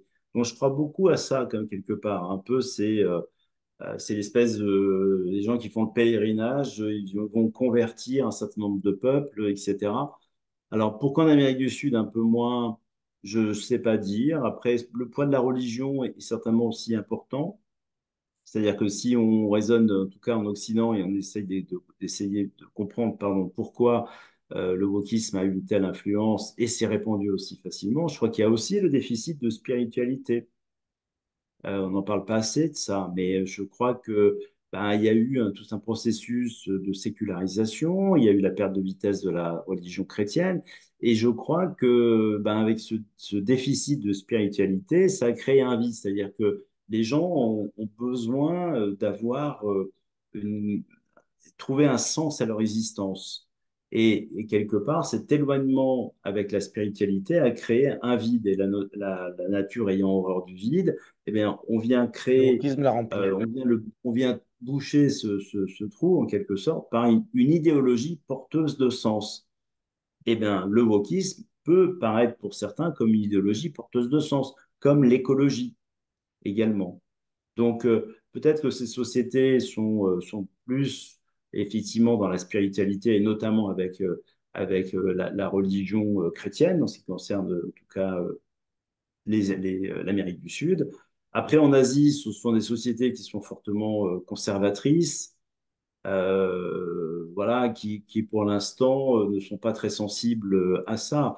J'ai pas forcément étudié. Après, on pourrait faire le, comment dire, vous savez, pour contre, c'est-à-dire à partir du moment où on a trouvé les facteurs expliquant la propagation du wokisme en Occident, ben, par effet de ricochet, on pourrait imaginer pourquoi ça marche pas ailleurs. Voilà. Mais en tout cas, effectivement, l'Asie semble aujourd'hui extrêmement protégée du wokisme. Et l'Europe de l'Est, qu'est-ce que tu en penses? J'ai l'impression qu'en Hongrie, en Oui, Pologne, il n'y a pas trop de wokisme. Donc, est-ce que c'est aussi parce qu'eux, ils ont plus de... il y a plus d'attention à la tradition, aux traditions des pays, à la religion, etc.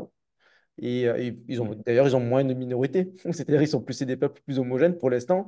Ça c'est explique ça. aussi, je suppose, qu'il y a moins de wokisme. Oui, oui, je pense qu'il y a ça aussi, il y a l'homogénéité des peuples. C'est vrai que dans les pays occidentaux, notamment les pays d'Europe de l'Ouest, il y a eu une forte immigration. Donc ça explique entre autres la propagation du wokisme au sein des minorités ethniques, effectivement. Donc les pays d'Europe de l'Ouest sont conservateurs, sont un peu plus focalisés sur la religion, sont plus homogènes, peut-être également. Ça doit extrêmement contribuer également, j'en doute pas. Donc, on observe d'ailleurs au sein de l'Europe hein, des divisions sur les sujets progressistes, Hmm. avec Viktor Orban, notamment en Hongrie, hein, qui est souvent pointé du Mhm. doigt par la Commission européenne, etc. Donc, il y a des peuples qui sont beaucoup plus effectivement résistants à cette idéologie, moins, on va dire, moins perméables et que ça s'explique par leur culture, oui, et puis peut-être aussi par la, l'État, en quelque sorte, la configuration de leur population, avec peut-être une uniformité plus importante. Je pense que c'est surtout ça, hein, la quantité de minorités. C'est-à-dire que je ne pense pas finalement que ce soit une valeur occidentale. Il y en a qui vont dire que l'esprit occidental est faible, donc se laisse pénétrer par n'importe quoi. En fait, je pense plutôt que c'est parce que le système, le gouvernement est faible qu'il a laissé venir beaucoup Mm. d'immigrés. Et donc, quand tu as beaucoup de minorités qui deviennent de plus en plus importantes, elles imposent certaines vues. Et du coup, en fait, Oui. parce que les pays wokisme comme les États-Unis ou même, on va dire maintenant la France et le Royaume-Uni, je ne pense pas que ce soit dans l'esprit français, dans l'esprit britannique ou dans l'esprit américain. C'est juste qu'ils sont victimes. Ils sont victimes du fait qu'il y ait trop d'immigration et pas que l'immigration illégale, etc. Mais en fait, certaines immigrations qui en fait imposent leur vue, etc. Et donc, ils sont prisonniers de leur bien-pensance. Ils sont obligés de dire, attention, il ne faut pas parler en mal de ceci et de cela, etc. Voilà. Et en plus de ça, combiné avec des minorités qui revendiquent cela, quoi. Donc, c'est certaines minorités et pas d'autres qui vont dire, ouais, mais nous alors, etc., qui disent qu'ils sont victimes de racisme. Donc, j'ai l'impression que le wokisme, c'est pas quelque chose d'occidental, mais c'est quelque chose qui vient des sociétés, des gouvernements occidentaux qui sont faibles et qui ont laissé pénétrer, on va dire, du multiculturalisme. En fait, le multiculturalisme a créé le wokisme. Et là où c'est plutôt homogène, comme l'Europe de l'Est, il y a moins de wokisme. C'est un élément Ça a du sens? explicatif. Après, ce qui est certain, c'est que le wokisme, c'est avant tout la tyrannie des minorités. Ouais, mais Aujourd'hui, on donc, s'il n'y a pas subit. de minorité, s'il y a pas de minorité, il n'y a pas de tyrannie. Il n'y en a pas en Europe de Voilà, l'Est, donc il n'y a voilà, pas de voilà. wokisme. C'est ça. C'est-à-dire que finalement, on assiste à la tyrannie des minorités qui impose effectivement un certain nombre de choses à une majorité que j'appelle silencieuse. Silencieuse. Parce que cette majorité Oui. silencieuse, alors pour plein de bonnes raisons, bah, elle est un petit peu réduite au silence parce qu'elle a un petit peu peur également des réactions. Elle ne veut pas être diabolisée. Elle est très, comment dire, sensible, politiquement correcte. Mais c'est ça qui est assez incroyable finalement. En fait, il y a un petit nombre de personnes qui imposent en fait leurs idées au plus grand nombre. Mhm. Et ce plus grand nombre, c'est la fameuse majorité silencieuse, et bien, comme le nom l'indique, en fait, ne réagit pas. Réagit pas. Mais c'est un peu pareil partout. Je ne suis pas sûr que ce soit ça, pour le coup, une caractéristique des pays occidentaux. Bah, je pense que c'est. Ouais, en fait, est-ce que c'est le cas partout? Je reprends par exemple l'exemple encore que je prends souvent de Singapour, où il y a beaucoup de minorités. Il y a les Malais, il y a les Indiens, il y a les Chinois, ou encore les Émirats. À Dubaï, il y a 90% d'étrangers. Donc, il y a beaucoup de minorités qui ne sont plus des minorités, c'est des majorités, puisqu'en fait, le peuple historique des Dubaï ne fait que 10% des habitants. Donc, ils sont minorités finalement. Il n'y a pas de wokisme là-bas. Pourquoi? Parce que, bon, je ne sais pas si c'est grâce à la charia, quoi, mais en tout cas, c'est un système qui ne laisse pas faire. Donc, je prendrais plutôt l'exemple de Singapour. C'est mieux que de prendre Dubaï comme exemple. Mais à Singapour, il y a des minorités, il y a beaucoup de musulmans, mais il n'y a pas de wokisme. Donc voilà, donc peut-être que la solution, c'est du régalien, de la fermeté sur les sujets régaliens, et c'est ce qui manque dans l'esprit occidental, parce que l'esprit occidental, alors du coup, là, on revient un petit peu à la notion d'Occident, il est par nature trop bon, peut-être, parce qu'il ose pas dire certaines choses qui semblent être du bon sens, mais c'est pas bien d'en parler. Alors qu'à Singapour et d'autres pays, en fait, il n'y a pas ce problème. Je prends certains cas, voilà, ils n'ont pas de problème à parler de certaines communautés, de ceci ou de cela, et de faire des règles. Mais au moins, Tu ça n'as fait pas tort. en paix. Tu n'as pas tort. Je pense qu'il y a quand même effectivement ce poids des minorités, mais si ces minorités s'imposent comme ça, c'est qu'il y a effectivement Il a laissé des faire. gouvernements qui sont faibles. Et je crois que c'est peut-être un peu la dérive d'un certain nombre de gouvernements occidentaux, c'est d'avoir donné un poids trop important à ces minorités au détriment du bien commun.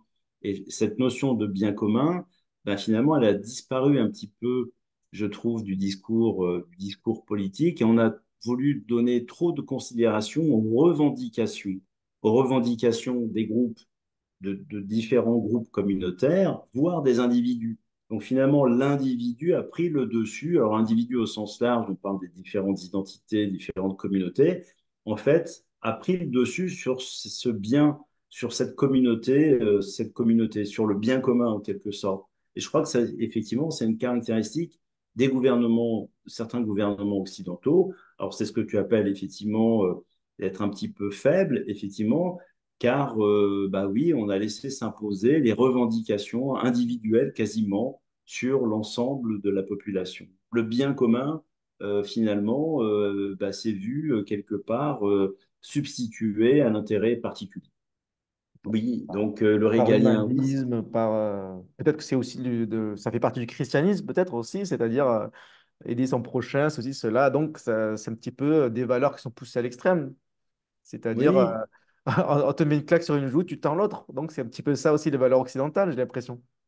Et c'est ce qu'ils font ouais, avec c'est un peu ça, ouais. C'est un peu le refus, parce que les souvent on minorités. Ouais. confond effectivement la force et la violence, par exemple. Mm. On confond la force et la violence. Voilà, Ouais. donc typiquement, voilà, faut donner écho à toute revendication. On n'aime pas du tout l'autorité. Bon, l'autorité, si on parle de la France, mais il n'y a pas que la France, bah, l'autorité est une valeur qu'on a quand même bien sapée quelque part. Donc à un moment donné, je crois que gouverner, c'est aussi faire preuve d'autorité, mais cette autorité, elle disparaît. Mm. Donc c'est ce que tu entends par le régalien, effectivement, mais oui, force est de constater que eh ben oui, les minorités ont pris le dessus, les gouvernements laissent faire, il y a de moins en moins des velléités, entre guillemets, d'autorité, ouais, d'autorité pour calmer les choses, et puis à un moment donné, encore une fois, privilégier le plus grand nombre, mais ça, on ne le fait pas, Mm. effectivement. Donc ça, on ne le fait pas. Donc ça donne accès et ça ouvre la voie, effectivement, à une tyrannie, et c'est celle de la tyrannie des minorités à laquelle nous assistons. Et pour revenir aux Français de l'étranger, à l'expatriation, moi j'ai l'impression qu'en fait, il y a vraiment quelque chose il y a des choses qui se mettent en place. Et en fait, ça ne dépend pas aussi que des minorités et des gouvernements. Là, par exemple, en Asie, j'ai vu, euh, il y a eu des événements à Singapour, au Laos. À Singapour, comment il s'appelle? Il y a un footballeur. Bon, bref. Il est venu, il a écrit un livre sur la pensée blanche. Comment ça, c'est l'ancien champion du monde. Bon, bref, peu importe. Et en fait, il y a eu une conférence au lycée français sur en fait, voilà, le racisme anti-blanc, anti-noir, etc., etc. Et plus récemment, au Laos, il y a eu une promotion promue par l'Institut français, l'ambassade de France, etc. La venue d'un chanteur. Ouais, Franco-laotien ou laotien, mais en tout cas francophone, donc il va chanter, etc., un trans. Et en fait, il y a quand même il y a un budget du ministère de la Culture et il y a même la création d'un ambassadeur LGBT qui a été fait. Je ne sais pas si tu as suivi ça maintenant. Et c'est nouveau, hein, c'est pas, d'accord. ça fait pas 20 ans, ça existe que depuis 1 ou 2 ans. Ça a été créé par Elisabeth Borne, son gouvernement. Maintenant, on Oui. a un ambassadeur des droits LGBT et son job, c'est de défendre les droits LGBT, pas qu'en France, dans le monde entier. Donc, il est allé, d'ailleurs, récemment, je ne sais plus dans quel pays, est-ce que c'est au Congo ou ailleurs, mais le gouvernement avait réagi, il dit, mais écoutez, c'est pas normal, normalement, un ambassadeur, il vient d'un autre pays, c'est soit le ministre des Affaires étrangères, soit voilà, c'est quelqu'un qui doit, c'est un diplomate, mais c'est pas quelqu'un pour nous dire comment on doit considérer les LGBT dans notre pays, en Afrique. C'est assez bizarre. Donc, c'est quoi ton... bon, évidemment, tu vas pas, peut-être pas, tu vas pas approuver, mais comment tu analyses ça? Pourquoi? Mais pourquoi on en arrive à un tel niveau, quoi? Ils ont créé un ambassadeur des droits LGBT. Et c'est même pas pour les droits des LGBT en France, c'est vraiment dans le monde. Donc, il est payé pour voyager dans le monde entier, c'est un peu le job de rêve, hein. Donc, et tout le monde le reçoit pour des cocktails, champagne, etc., pour faire la promotion LGBT. Mm. Mm. Bah, c'est un peu les limites du principe d'universalisme. C'est-à-dire qu'effectivement, je défends ce modèle d'universalisme républicain, encore une fois, pour l'égalité des droits, des chances et du mérite.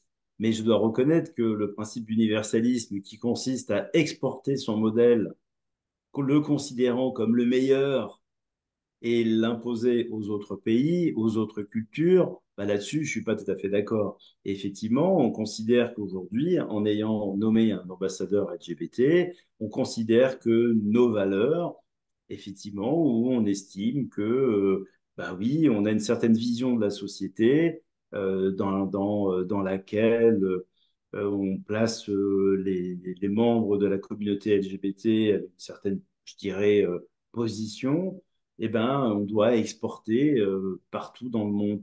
Et effectivement, ça participe aussi peut-être au déclin de l'Occident. C'est qu'il y a eu aujourd'hui des pays qui veulent s'affranchir un petit peu, prennent des distances avec l'Occident parce qu'ils ne veulent pas, entre guillemets, on reprend leurs propos, être contaminés par ces Mm. valeurs. Ils ne se sont pas du tout attirés par ces valeurs-là. Et ça, c'est un petit peu le problème de l'universalisme. Encore une fois, bien évidemment, les LGBT ont le droit, encore une fois, à être traités de la même manière, heureusement d'ailleurs.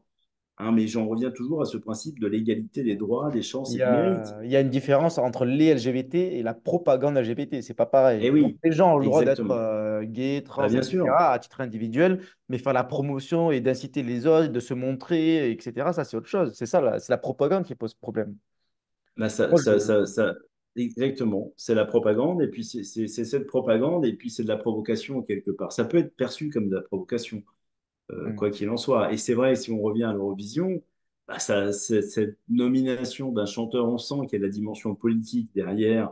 Alors oui, mais il est non-binaire. Maintenant, ça y est, on va sacraliser la non-binarité, hein. Ça va être mis sur le devant de la scène. Bah, c'est tellement grotesque que quelque part, ça devient une provocation. Et par rapport à les relations entre l'Occident et d'autres pays, on en est un petit peu là. Et d'ailleurs, il y a des anecdotes, hein, sur cet ambassadeur LGBT en Afrique, je ne sais plus quel pays, mais il n'a pas été forcément bien accueilli, on va dire. Ouais, Je ouais. sais plus où ça s'est passé. Bref, on peut retrouver l'exemple, bien évidemment. Donc oui, on essaie d'exporter nos valeurs en les considérant comme les meilleures. Voilà. Donc, Eh ben, le livre dont je te ça parlais, marche pas forcément. c'est Lilian Thuram qui est passé à Singapour. Il a fait une conférence au lycée français de Singapour sur son livre La pensée blanche. Voilà, c'est Lilian Thuram, point info, quoi. Ah, c'est William Thuram, oui, d'accord, ok. Oui, oui, oui, j'avais entendu. Oui, bah oui, William Thuram est très engagé, effectivement, dans ce mouvement, et il fait partie, je crois, de la mouvance woke. On peut le considérer comme dans la mouvance woke. Ouais, et le pays, c'est Cameroun. Voilà, donc il y a l'ambassadeur donc Jean-Marc Voilà, Dupont qui est allé c'est donc ça ça. date de juin 2023. Et donc voilà, donc j'en ai parlé, mais en fait, je suis le seul à en parler de tous les élus des Français à l'étranger. Bon, c'est pas ma circo en plus, normalement, j'ai rien à y faire, je suis pas un sénateur, etc. Mais bon, voilà, il faut que les élus en parlent un petit peu. Mais en tout cas, je pense que en fait, ça joue quand même un rôle. Tu disais tout à l'heure qu'en fait, il faut quand même, au niveau politique, toi et moi, on dit des choses, on ouvre un peu notre gueule, mais ça sert pas à grand-chose. Mais je pense que ça sert quand même. Là, par exemple, pour l'instant, je dis bien pour l'instant, je n'ai pas vu de wokisme au lycée français de Hong Kong. Je dis pas que c'est grâce à moi, bien entendu, c'est loin de là. Mais en fait, je dis que je surveillais. Donc, si demain je vois que ça arrive à Hong Kong, mais là, moi, je viens devant, je viens avec ma caméra, je suis au taquet, quoi, tu vois. Et à mon avis, je dis pas que ça peut empêcher cela. Mais voilà, ils savent que si. D'ailleurs, je crois que l'ambassadeur est venu à Hong Kong, il n'a pas demandé à me rencontrer, alors que normalement, il demande à rencontrer les élus. Ah ouais, Donc ils font un peu profil bas. Mais voilà, donc là, quand je vois ce qui se passe, parce qu'il y a des gens dans toute l'Asie, même dans le monde, peuvent m'envoyer des infos. Mais d'ailleurs, j'ai reçu des infos du lycée français à New York, je ne sais plus où, mais en fait, ils font des tournois de rugby LGBT ou alors tournois de rugby gay ou je ne sais plus quoi. Donc, ils font beaucoup hmm, d'événements LGBT là-bas. Il y en a moins en Asie. Et il n'y en a pas en Hong Kong pour l'instant. Il y en aura peut-être bientôt. J'attends, je regarde. Mais tout ce que je veux dire, c'est qu'en fait, à notre petit niveau, les élus locaux, ceux qui font de la métapolitique, ben voilà, toi, tu fais pas de mots politiques, tu n'es pas engagé dans un parti, enfin, si j'ai bien compris. En fait, ça, c'est quand même utile. C'est-à-dire, nous, on voit souvent ce qui arrive et après, nous, on se sent impuissant. Mais s'il n'y avait pas des gens qui en parlaient, qui ouvraient un petit peu leur gueule, ben, peut-être que ça arriverait, ce serait encore pire, je bien pense, sûr, hein. bien sûr. Et je crois qu'il ne faut pas sous-estimer notre rôle, c'est-à-dire quel qu'il soit. Toi, pardon, en tant qu'élu, moi en tant qu'observateur, chroniqueur, youtubeur, peu importe, mais bref, en tant qu'observateur, je pense sincèrement qu'il ne faut pas sous-estimer notre rôle. Pourquoi? Parce que, comme je disais au départ, le wokisme surfe sur la méconnaissance. Mhm. Et le laisser Je prends faire. l'exemple concret. Aujourd'hui, moi, des fois, bon, forcément, je rencontre des gens et je leur demande, est-ce que vous savez ce que c'est que le wokisme? Mais il y en a beaucoup qui ne savent pas. Mais beaucoup, mais des gens même qui sont bien placés, qui ont des fonctions importantes, voire des jeunes qui ont fait des grandes études. Donc, le wokisme surfe sur la méconnaissance, ça c'est sûr. Donc, il faut en parler. Déjà, il faut informer les gens. Et puis, surtout, avec cette information, c'est que les gens comprennent bien que derrière cette vitrine qui est marketing, qui est alléchante, qui est séduisante, tout ce que l'on veut, la lutte contre le racisme et les discriminations, derrière, il se cache autre chose. Ça, c'est très important parce que forcément, à partir du moment où ce mouvement communique sur ces causes qui sont légitimes, bah, qui va s'opposer à ça? Donc les gens qui ne savent pas ou ont entendu un petit peu dire Ouais, ouais, sur ouais, le bah papier, oui, ça a c'est l'air bien, bien. Ouais, sur le papier, ça a c'est l'air bien. légitime. Ouais. Ah ouais. Et puis dès lors que l'on s'oppose à ce mouvement, eh ben oui, c'est quoi la conséquence? Bah tu veux pas Tu lutter t'en contre prends le plein la gueule. racisme. Ah voilà, donc il faut expliquer pourquoi. encore une fois, il faut combattre le racisme et le fait de combattre le racisme n'a rien à voir avec le fait de combattre les causes que ce mouvement est censé justement combattre. Ça, c'est hyper important. Donc, démystifier la chose. Après, il faut que les gens, avec l'effet du groupe, des groupes, décomplexent, enfin, on arrive à décomplexer la parole. Pourquoi? Parce que, encore une fois, il ne faut pas oublier, sous-estimer l'importance du politiquement correct et de la diabolisation. Les gens ont peur de parler. C'est vrai pour le wokisme, c'est vrai pour plein de sujets, soyons clairs, hein, pour avoir le même discours pour plein de trucs. Donc, les gens ont peur de parler. À partir du moment où ils le savent qu'ils ne sont pas les seuls Tu à vois cette partager vidéo? ses idées, et ben oui, ben déjà, ça, on arrive à décomplexer la parole. Je Ouais, crois à la exactement. force du groupe, à la force du groupe. Ah bah oui, lui, il a pas eu peur de parler. Ah bah moi, je vais en faire autant. Effectivement, je vais essayer de reprendre ses mots, je vais essayer d'expliquer, etc. Donc, il faut en parler, ne pas avoir peur du politiquement correct, ne pas céder au politiquement correct, parce que c'est le but du politiquement correct, c'est tout simplement de paralyser la parole. Mm. Donc les gens aujourd'hui bah, ont le choix entre le silence ou le conformisme. Le conformisme, c'est justement le politiquement correct. Alors c'est de dire, ah oui, mais il faut que tout le monde ait ses chances dans la société. Mais c'est pas ça, bien sûr qu'on est tous d'accord là-dessus, c'est pas le problème. Le problème, c'est ce qu'il y a derrière et bien faire comprendre qu'on est en train de faire exploser la société, de tendre les individus, de les opposer les uns aux autres, etc. Et puis d'avancer aussi sur l'instrumentalisation du wokisme. Oui, il y a des enjeux politiques. Moi, j'en fais la démonstration avec l'Europe, mais il y a des enjeux économiques aussi. Hein.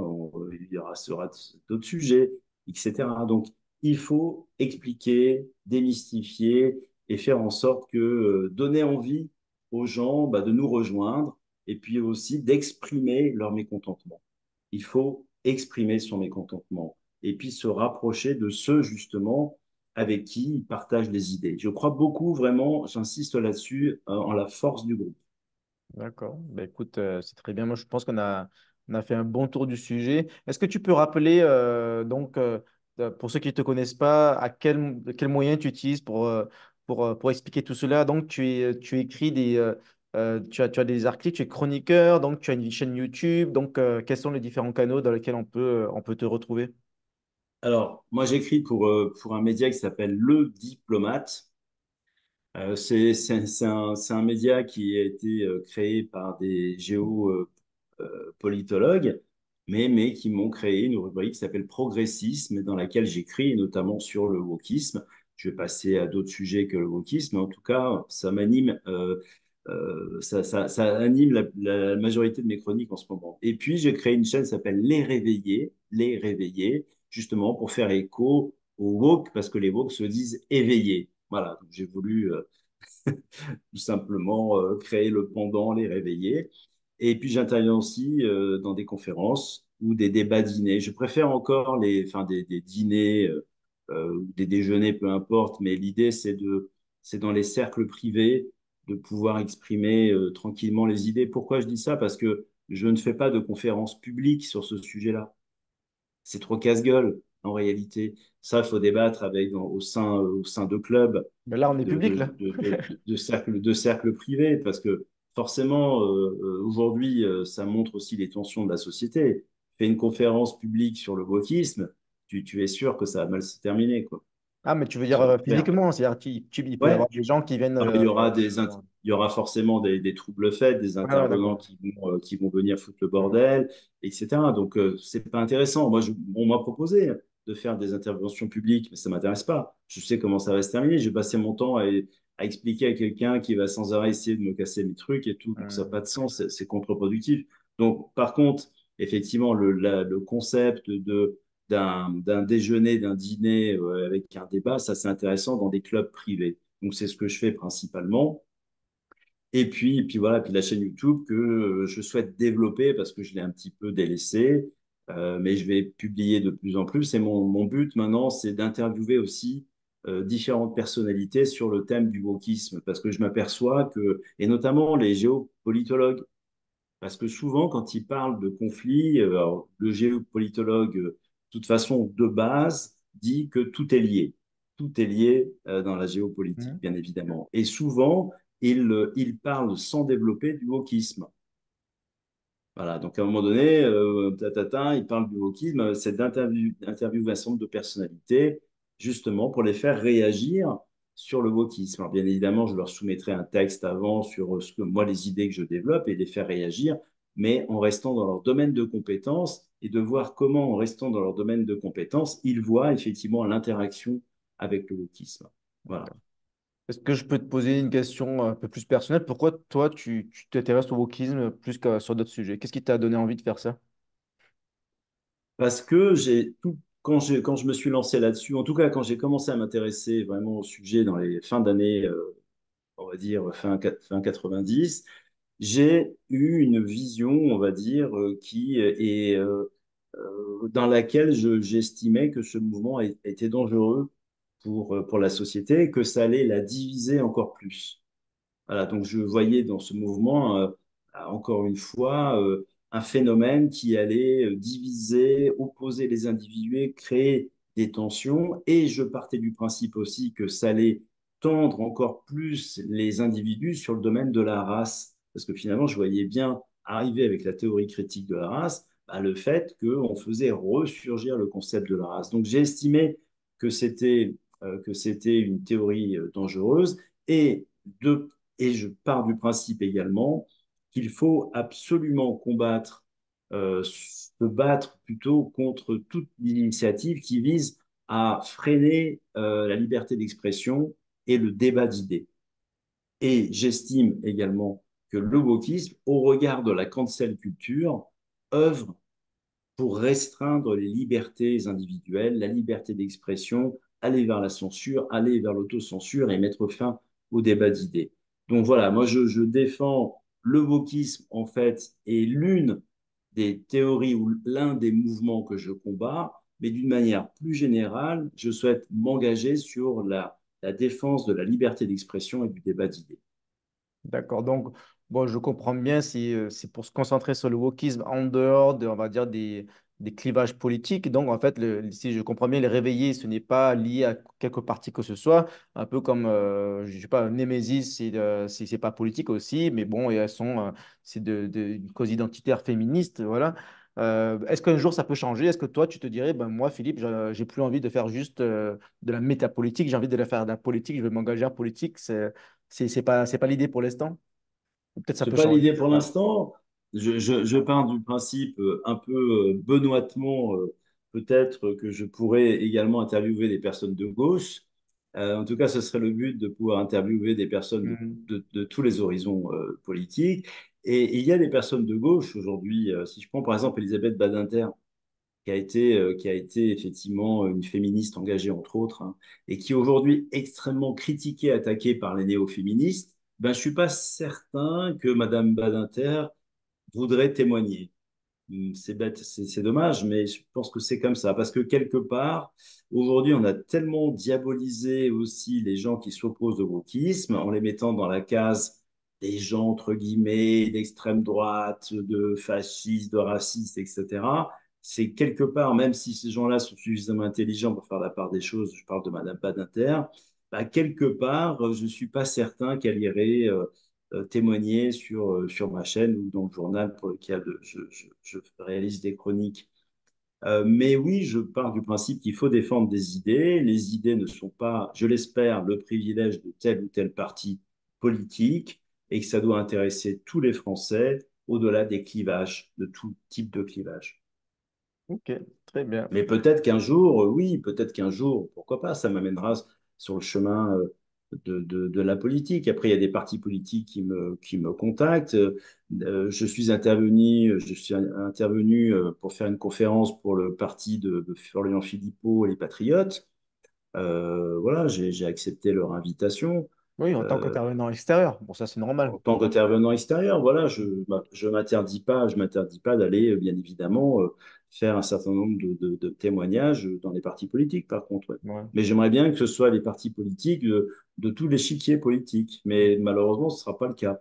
Tu irais chez les Mélenchonistes, conférence à les filles par Philippe? Bah, disons que en théorie, oui, mais en pratique, je sais que c'est juste impossible. Déjà, je ne serais jamais invité, et deuxièmement, je me ferais casser la gueule, quoi. Voilà, c'est ce que j'allais dire, tu vas peut-être pas sortir vivant. C'est ça. Donc, En tout cas, je suis pas pas, maso. pas dans le même état. D'accord, très bien. C'est ça, je suis pas maso, en fait. Très bien. En tout cas, très intéressant. Je suis content. On a parlé de pas mal de choses. Est-ce que tu as un dernier mot, une anecdote, quelque chose dont tu veux parler, que tu as sur le cœur?